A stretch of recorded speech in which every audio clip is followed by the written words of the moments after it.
America சென்றுள்ள பிரதமர் மோடிக்கு உற்சாக வரவேற்பு அளிக்கப்பட்டது. குவாட் நாடுகளின் உச்சி மாநாட்டில் பங்கேற்பதற்காக 3 நாள் அரசுமுறை பயணமாக பிரதமர் மோடி அமெரிக்காவிற்கு சென்றுள்ளார். அதன்படி பிரதமர் மோடியை அமெரிக்காவுக்கான இந்திய தூதர் உள்ளிட்டோர் வரவேற்றனர்.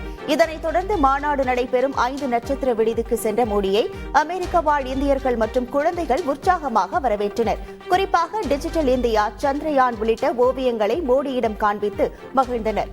மேலும் குஜராத் மாநிலத்தின் கார்பா நடனமாடி மோடிக்கு வரவேற்பு அளிக்கப்பட்டது.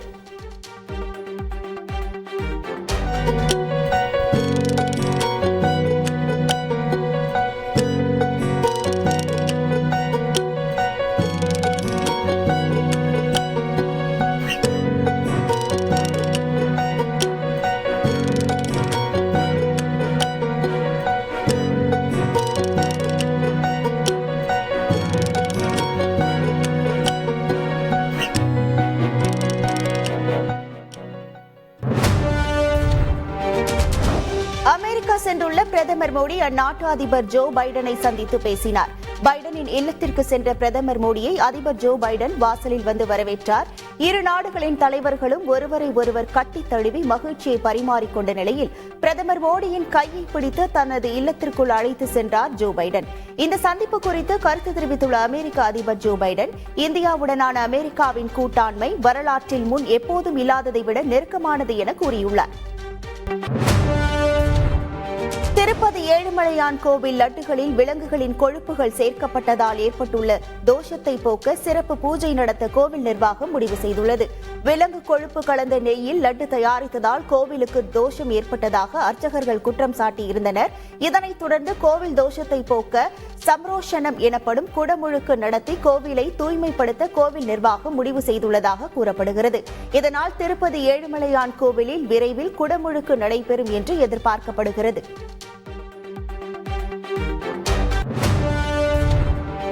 திருப்பதி லட்டு விவகாரம் தொடர்பாக திண்டுக்கல் ஏஆர் ஃபுட்ஸ் நிறுவனத்தில் மத்திய உணவு பாதுகாப்புத்துறை அதிகாரிகள் சுமார் 13 மணி நேரம் ஆய்வு நடத்தினர். திண்டுக்கல்லில் உள்ள ஏஆர் நிறுவனத்தில் இருந்து அனுப்பப்பட்ட நெய்யில் கலப்படம் இருந்ததாக திருப்பதி தேவஸ்தானம் தெரிவித்திருந்தது.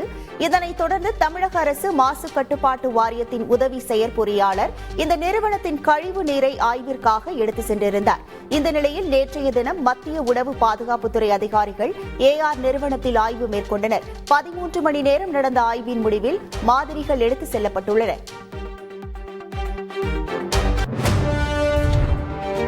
மக்கள் நீதி மய்யம் கட்சியின் தலைவராக மீண்டும் தேர்ந்தெடுக்கப்பட்ட கமல்ஹாசனுக்கு தமிழ்நாடு முதலமைச்சர் மு.க.ஸ்டாலின் வாழ்த்து தெரிவித்துள்ளார். இதுகுறித்த டுவிட்டர் பதிவில், பகுத்தறிவு சிந்தனையும் சமத்துவ நோக்கமும் கொண்டு பணியாற்றி வரும் அருமை நண்பருக்கு வாழ்த்துக்கள். உங்களது அரசியல் பயணம் மென்மேலும் சிறக்கட்டும் என முதல்வர் ஸ்டாலின் தெரிவித்துள்ளார். மக்கள் நீதி மய்யம் கட்சியின் தலைவராக மீண்டும் நடிகர் கமல்ஹாசன் தேர்ந்தெடுக்கப்பட்டதற்கு முதல்வர் வாழ்த்துக்கள் தெரிவித்ததற்கு கமல்ஹாசன் நன்றி தெரிவித்துள்ளார். இது தொடர்பாக தனது சமூக வலைதள பக்கத்தில் பதிவிட்டுள்ள அவர், உங்களது பாராட்டுக்களை எங்கள் தொண்டர்களுடன் மகிழ்ச்சியுடன் பகிர்ந்து கொண்டேன் என்று, மக்கள் நலனுக்காக நமது நட்பு பயணம் தொடரட்டும் எனவும் குறிப்பிட்டுள்ளார்.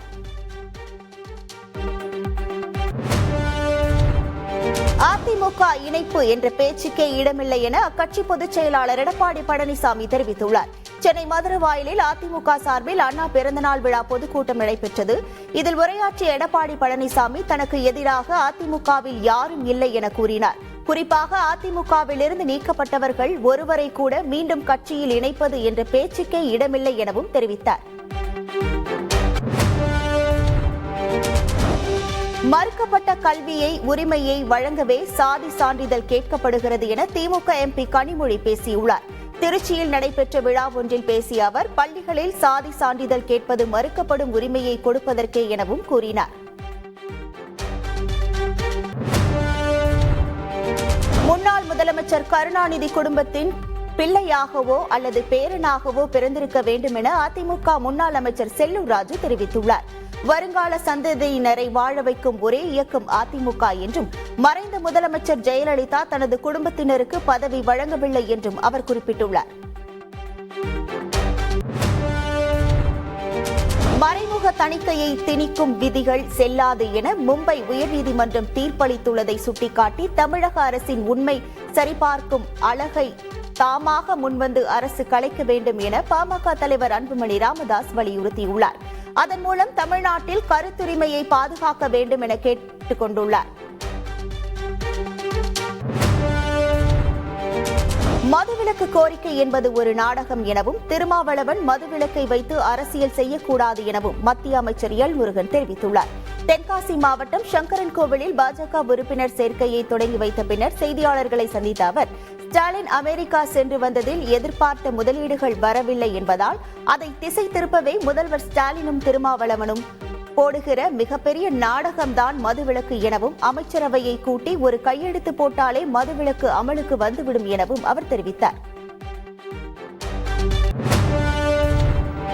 அடுத்த மாதம் 27ஆம் தேதி தமிழக வெற்றிக் கழகத்தின் மாநாடு திட்டமிட்டபடி நடைபெறும் என்று அக்கட்சியின் பொதுச் செயலாளர் புசி ஆனந்த் தெரிவித்தார்.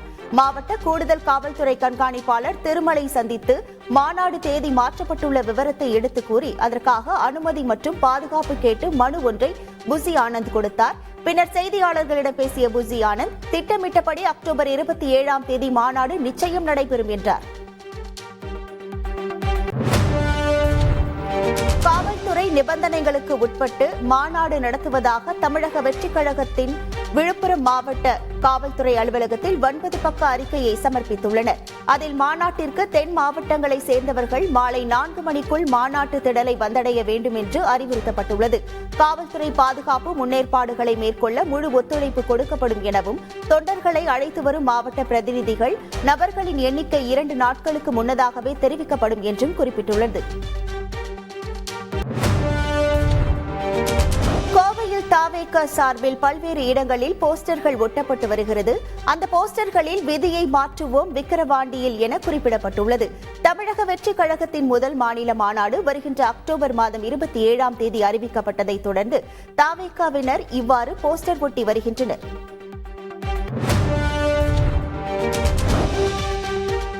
ஆளும் கட்சியினர் மக்களுக்கு நன்மை செய்யாத காரணத்தினால்தான் புதிய தலைவர்கள் உருவாகி வருவதாக விஜயபிரபாகரன் விமர்சித்துள்ளார். ஆளும் கட்சி மக்களுக்கு நன்மை செய்தால் எங்கள் தேவையே இருக்காது எனவும் அவர் குறிப்பிட்டுள்ளார். சென்னை உயர்நீதிமன்ற தலைமை நீதிபதியாக மும்பை உயர்நீதிமன்ற மூத்த நீதிபதி KR ஸ்ரீராமை நியமித்து குடியரசுத் தலைவர் திரௌபதி முர்மு உத்தரவிட்டுள்ளார். மேலும் விழுப்புரம் மாவட்ட முதன்மை அமர்வு நீதிமன்ற நீதிபதி பூர்ணிமா, சென்னை உயர்நீதிமன்ற தலைமை பதிவாளர் ஜோதிராமன் மற்றும் மாவட்ட நீதிபதி அகஸ்டின் தேவதாஸ், மரியா கிளெட் ஆகியோரை சென்னை உயர்நீதிமன்ற கூடுதல் நீதிபதிகளாக நியமிக்கப்பட்டுள்ளனர்.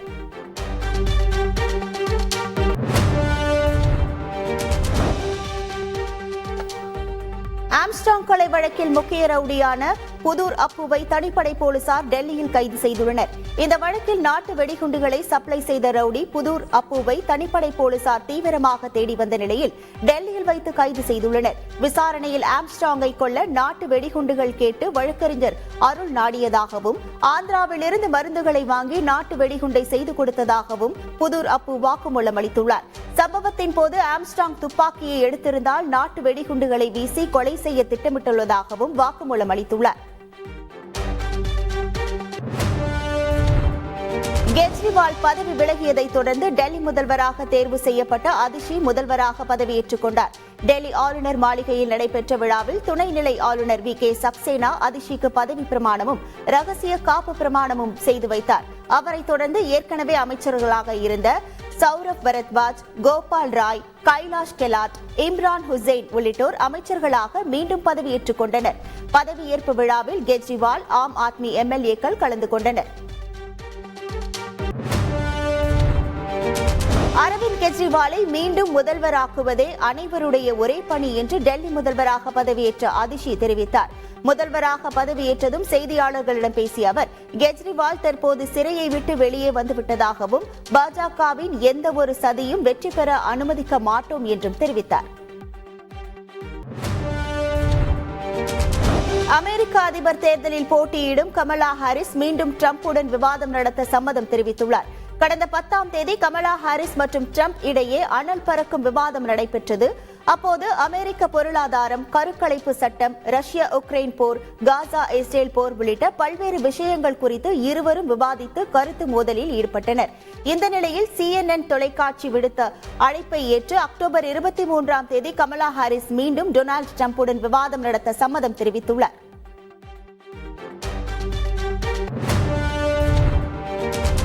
கமலா ஹாரிஸுடன் மீண்டும் விவாதம் நடத்த மிகவும் காலதாமதமாகிவிட்டதாக டொனால்டு டிரம்ப் கருத்து தெரிவித்துள்ளார்.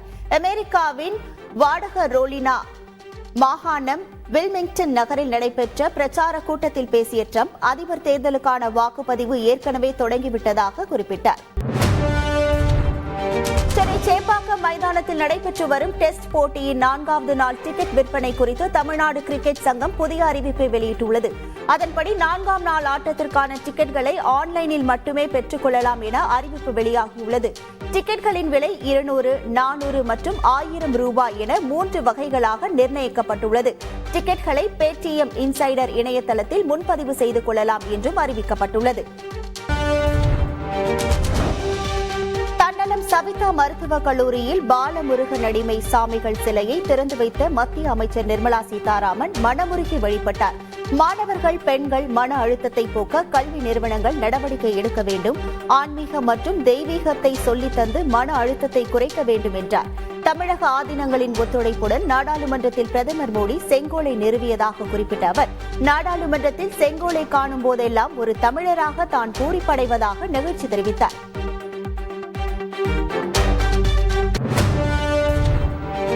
புதுக்கோட்டை மாவட்டம் ஆலங்குடி அரசு மருத்துவமனையில் மக்கள் நல்வாழ்வுத்துறை அமைச்சர் மா சுப்பிரமணியன் நேரடி ஆய்வில் ஈடுபட்டார். நோயாளிகளுக்கு வழங்கப்படும் மருந்துகள், சிகிச்சைகள், கட்டிடங்களின் நிலை, கழிப்பறைகள் தொடர்பாக ஆய்வு மேற்கொண்டார். இதனிடையே சிகிச்சைக்காக அனுமதிக்கப்பட்டு இருந்த மூதாட்டியிடம் அமைச்சர் உரையாடினார். மூதாட்டியின் உணவு குறித்து கேட்டறிந்த அவர், மருத்துவமனையின் ரசம் சாதம் நன்றாக இல்லையா என்று நகைச்சுவையுடன் உரையாடினார்.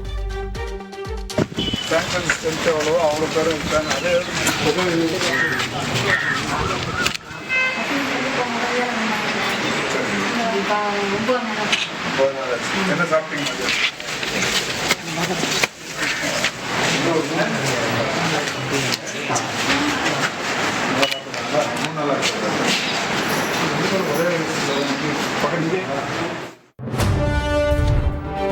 மாஞ்சோலை தொழிலாளிகளிடம் வலுக்கட்டாயமாக கையெழுத்து பெற முயற்சிப்பதாக புதிய தமிழகம் கட்சியின் தலைவர் கிருஷ்ணசாமி பரபரப்பான குற்றச்சாட்டை முன்வைத்துள்ளார்.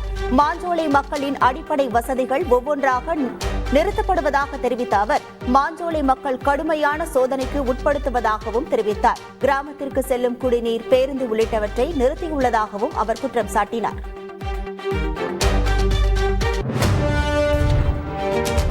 மாஞ்சோலை விவகாரத்தில் புதிய தமிழகம் கட்சி தலைவர் கிருஷ்ணசாமி மீது புகார் அளிக்க வந்த நபரை புதிய தமிழகம் கட்சியினர் தாக்கியதால் பரபரப்பு ஏற்பட்டது.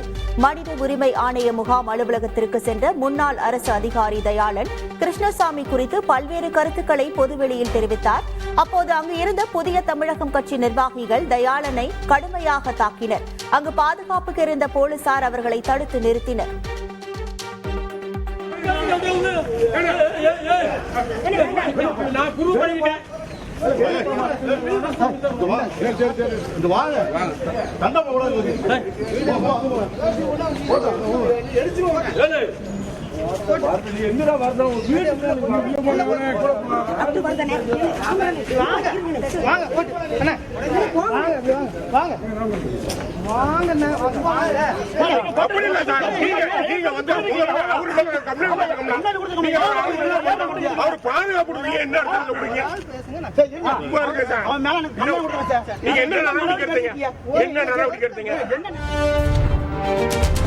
தூத்துக்குடி மாவட்டம் திருச்செந்தூர் ரயில் நிலையத்தில் இருந்து சென்னைக்கு செந்தூர் எக்ஸ்பிரஸ் ரயில் இயக்கப்பட்டு வருகிறது.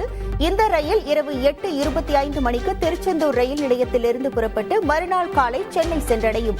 இந்த நிலையில் திருச்சி பகுதியில் நடைபெறும் ரயில் பாதை பராமரிப்பு பணிகள் காரணமாக இன்று மற்றும் 24, 26 ஆகிய தேதிகள் மற்றும் அக்டோபர் 1ஆம் தேதி ஆகிய 4 நாட்கள் 2 மணி நேரம் 10 நிமிடங்கள் காலதாமதமாக புறப்படும் என அறிவிக்கப்பட்டுள்ளது.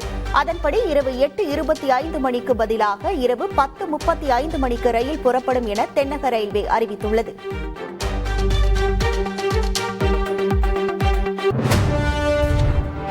சென்னை எழும்பூரிலிருந்து புறப்பட்ட சென்னை புதுச்சேரி விரைவு ரயிலில் பெண் பயணிகளை தொந்தரவு செய்த 2 மருத்துவ மாணவர்கள் உட்பட 16 பேர் மீது வழக்கு பதிவு செய்யப்பட்டுள்ளது. வார விடுமுறையை கொண்டாட மாணவர்கள் உட்பட 20 பேர் டிக்கெட் புக் செய்திருந்தனர். பயணத்தின் போது சக பயணிகளை தொந்தரவு செய்யும் விதமாக செல்போனில் பாடல்களை ஒலிக்கவிட்டு நடனமாடியுள்ளனர். இதனைத் தொடர்ந்து ரயில்வே போலீசில் புகார் அளிக்கப்பட்ட நிலையில் கேளிக்கையில் ஈடுபட்ட 16 பேர் மீது வழக்கு பதிவு செய்து செல்போன் பறிமுதல் செய்யப்பட்டது.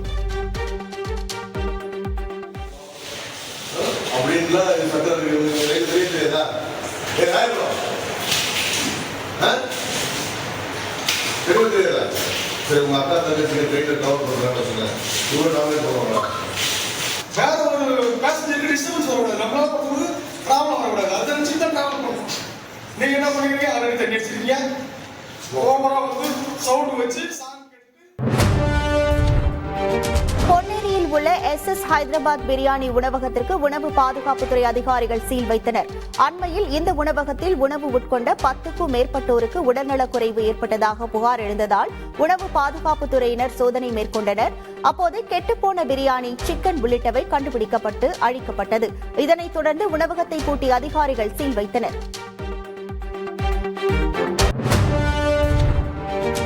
தூத்துக்குடி அருகே டிவி வெடித்து ஏற்பட்ட தீ விபத்தால் பெரும் பரபரப்பு ஏற்பட்டது. போல்பேட்டை கிழக்கு பகுதியில் செண்பகவல்லி என்பவர் வசித்து வருகிறார். இந்த நிலையில் வீட்டில் தனியாக இருந்த அவரது மகள் டிவியை போட்டுள்ளார். அப்போது பயங்கர சத்தத்துடன் டிவி வெடித்து தீப்பிடித்துள்ளது. இதில் வீட்டில் இருந்த பொருட்கள் அனைத்தும் தீயில் கருகிய நிலையில் விரைந்து வந்த தீயணைப்பு வீரர்கள் தீயை போராடி அணைத்தனர். முதற்கட்ட விசாரணையில் மின்கசிவு காரணமாக விபத்து நிகழ்ந்ததாக கூறப்படுகிறது.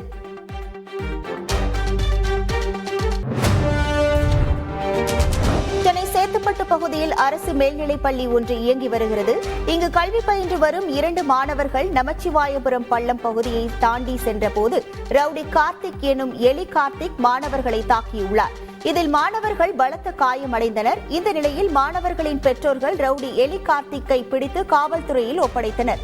ஆனால் அவர் மது போதையில் இருந்ததின் காரணமாக எந்த நடவடிக்கையும் எடுக்காமல் மீண்டும் வர வேண்டும் என கூறி எலி கார்த்திக்கை போலீசார் விடுதலை செய்தனர். காவல்துறையில் உத்தரவாதம் அளித்துவிட்டு வந்த எலி கார்த்திக் தற்போது தலைமறைவாகிவிட்டதாக தகவல்கள் வெளியாகியுள்ளது. சேலத்தில் பெண்ணை திசை திருப்பி ATM கார்டை திருடி வங்கிக் கணக்கில் இருந்து பணம் கொள்ளையடிக்கப்பட்ட சம்பவம் அதிர்ச்சியை ஏற்படுத்தியுள்ளது. வசந்தா என்பவர் ATMல் இருந்து 500 ரூபாய் எடுத்தபோது அவருக்கு பின்னால் இருந்த நபர் ATM எண்ணை பார்த்துள்ளார். இதையடுத்து வசந்தா வீட்டிற்கு சென்ற சிறிது நேரத்தில் அவரது வங்கிக் கணக்கில் இருந்து லட்சக்கணக்கில் பணம் எடுக்கப்பட்டுள்ளது. இந்த நிலையில் வசந்தா தனது ATM கார்டை பார்த்தபோது அதற்கு பதிலாக வேறு ஒரு ATM கார்டு மாறியிருந்தது தெரிய வந்துள்ளது.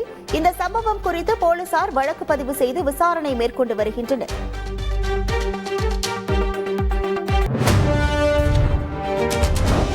தந்தி தொலைக்காட்சி செய்தி எதிரொலியாக கடலூர் மாவட்டம் ஆடூரில் உள்ள அரசு பள்ளியில் மாவட்ட கல்வி அலுவலர் நேரில் ஆய்வு மேற்கொண்டார். ஆடூர் கிராமத்தில் செயல்பட்டு வரும் அரசு மேல்நிலைப் பள்ளியில் பயிலும் மாணவர்களிடம் கட்டாய தேர்வு கட்டணம் வசூலிப்பதாக குற்றச்சாட்டு எழுந்தது. இதனை செலுத்தாத மாணவர்களை பள்ளியின் தலைமை ஆசிரியை தாக்கியதாகவும் கூறப்படுகிறது. இந்த சம்பவம் தொடர்பாக தந்தி தொலைக்காட்சியில் செய்தி வெளியான நிலையில் மாவட்ட கல்வி அலுவலர் நேரில் சென்று ஆய்வு மேற்கொண்டார்.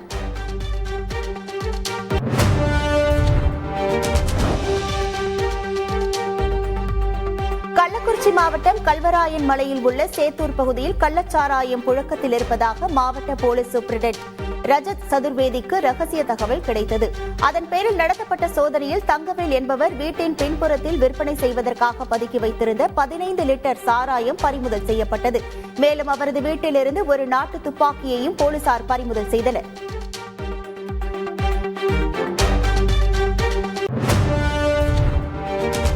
ஜப்பானின் வஜிமா நகரில் கனமழை கொட்டி தீர்த்த நிலையில் வீதிகளில் வெள்ளம் பெருக்கெடுத்து ஓடுகிறது.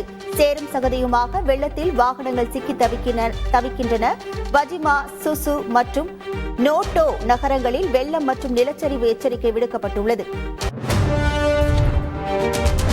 ஒப்பந்த தொழிலாளர்களுக்கு 20% போனஸ் வழங்க கோரி NLC ஜீவா ஒப்பந்த தொழிலாளர்கள் தொடர் போராட்டத்தில் ஈடுபட்டு வரும் நிலையில் தலைவர் அந்தோணி செல்வராஜை பணி நீக்கம் செய்து NLC நிர்வாகம் உத்தரவிட்டுள்ளது. வாய்வழி உத்தரவாக அவருக்கு பணி நீக்கம் வழங்கப்பட்டுள்ளது. பணிக்கு சென்ற அவரை அதிகாரிகள் நுழைவாயிலில் தடுத்து நிறுத்தி பணிக்கு வரக்கூடாது என திருப்பி அனுப்பினர்.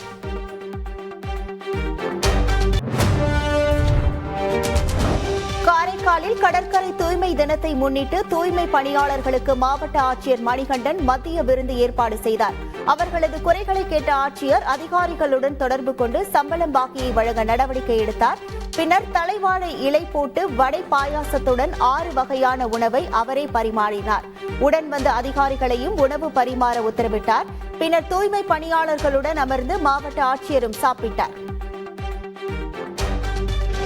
எவ்வளவு நல்ல வேலை நீங்கள் செஞ்சு கொடுக்குறீங்க, உங்களுக்கு ஒரு மரியாதை கேட்கு, வேற ஒன்றும் இல்லை. எங்கள் கூட சேர்ந்து சாப்பிடுங்கன்னு கேட்டு வாங்கி சாம்பார் கேட்டு வாங்கி உங்களுக்கு நிறைய பண்ணி வச்சுருப்பாங்க. சாப்பாடு வீணாக இருக்காது.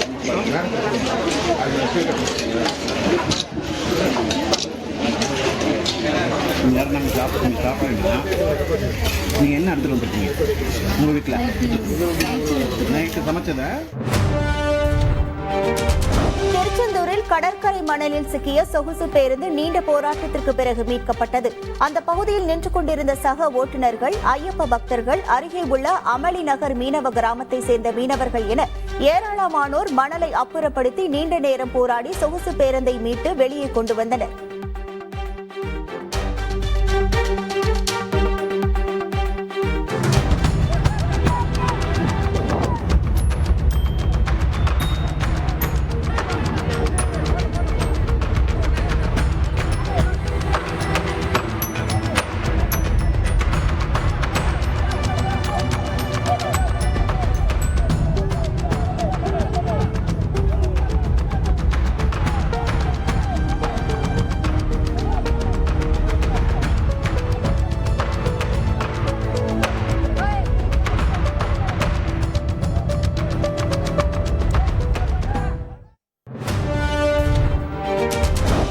ராமநாதபுரத்தில் புதிய பேருந்து நிலையம் அருகே காலி மது பாட்டில்களை ஏற்றி வந்த மினி வேன் காருடன் மோதி விபத்து ஏற்பட்டது.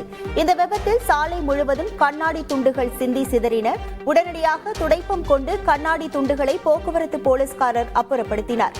இந்த வீடியோ சமூக வலைதளங்களில் வேகமாக பரவி பலரது பாராட்டுகளை பெற்று வருகிறது.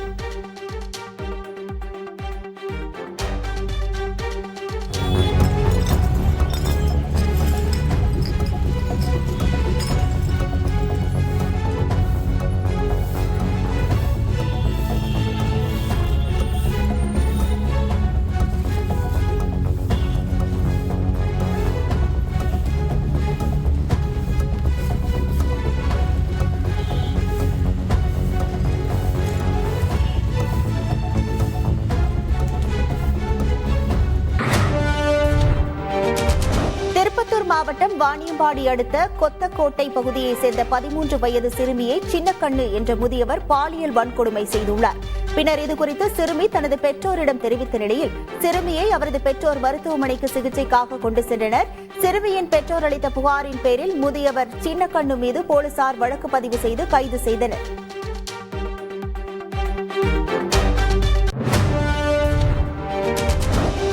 கேரளாவின் திருச்சூர் பகுதியில் குமாட்டி களி நடன நிகழ்ச்சி நடத்தப்பட்டது.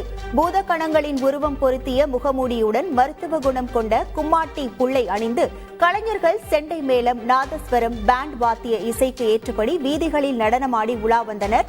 சிவன், அனுமன், சுக்ரீவன், பிரம்மா என பல வேடங்களை அணிந்து கலைஞர்கள் வந்தனர். இதனை காண வந்த ஏராளமான சுற்றுலா பயணிகளும் அப்பகுதி பொதுமக்களும் உற்சாகத்துடன் இந்த குமாட்டி களி நடனத்தை கண்டு ரசித்தனர்.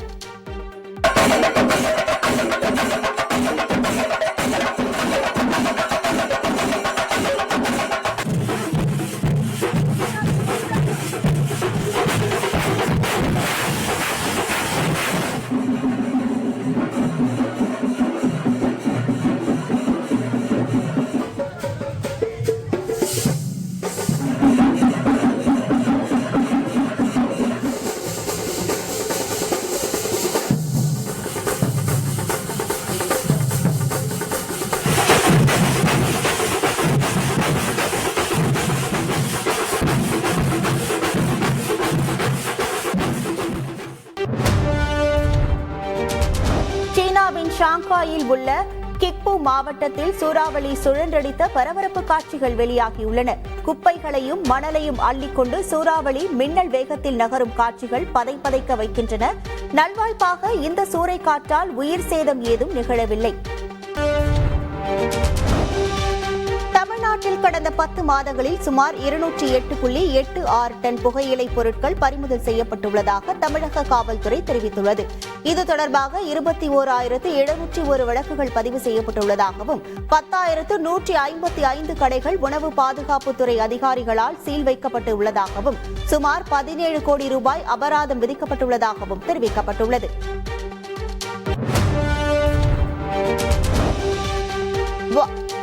வார இறுதி விடுமுறை காரணமாக உதகையில் ஏராளமான சுற்றுலா பயணிகள் குவிந்து வருகின்றனர். உதகை தாவரவியல் பூங்காவிற்கு வருகை புரிந்த சுற்றுலா பயணிகள் இத்தாலியன் பூங்கா, கண்ணாடி மாளிகையை சுற்றி பார்த்தனர். புல்வெளிகளில் அமர்ந்தும் மலர்களை கண்டு ரசித்தும் புகைப்படங்கள் எடுத்தும் இதமான காலநிலையை அனுபவித்து செல்கின்றனர். மலைகளின் இளவரசி என அழைக்கப்படும் கொடைக்கானல் மலைப்பகுதிகளில் பூத்து குலுங்கும் கானக செர்ரி பூக்களால் இளஞ்சிவப்பு வண்ணத்தில் கண்ணை கவரும் வகையில் காட்சியளிக்கிறது. குளுமையான வானிலையை ரசிக்க வரும் சுற்றுலா பயணிகள் இதனை கண்டு மகிழ்ச்சி அடைகின்றனர். இதன் கழுகு பார்வை காட்சி வெளியாகி மெய்சிலிர்க்க செய்கிறது.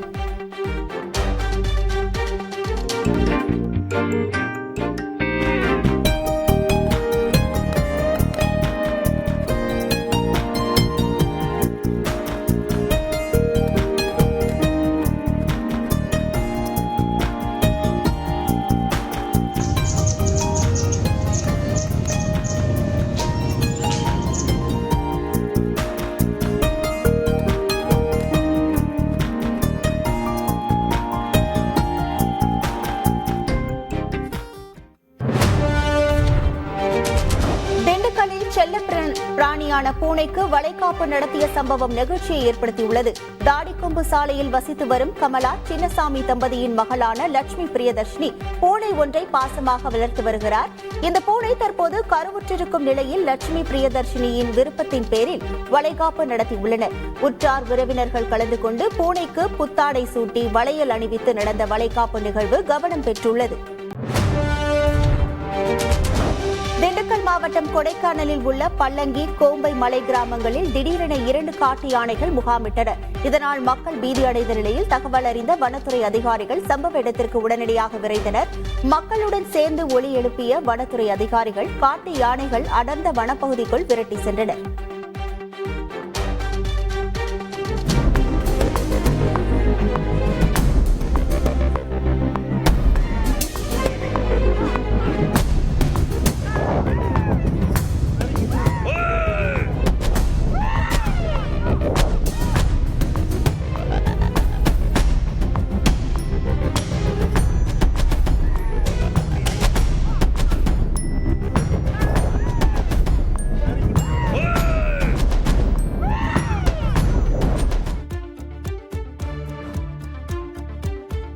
ஜோர்டான் தலைநகர் அம்மானில் காசா மற்றும் லெபனானுக்கு ஆதரவாக மிகப்பெரிய போராட்டத்தை மக்கள் நடத்தினர்.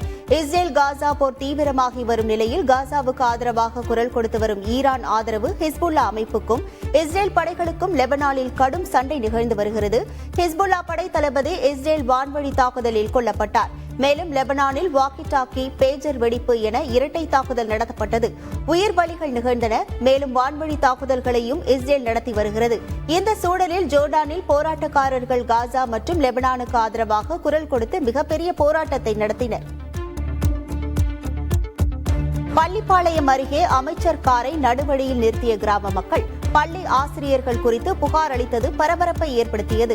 அலமேடு ஊராட்சி ஒன்றிய நடுநிலைப் பள்ளியில் பொறுப்பு தலைமை ஆசிரியர் அன்பரசு, ஆசிரியர்கள் பிரகாஷ் மற்றும் பாஸ்கர் பெண் குழந்தைகளிடம் தவறாக நடப்பதாக பெற்றோர் குற்றம் சாட்டினர். புகார் குறித்து நடவடிக்கை எடுப்பதாக அமைச்சர் மதிவேந்தன் உறுதி அளித்துவிட்டு அங்கிருந்து காரில் புறப்பட்டு சென்றார்.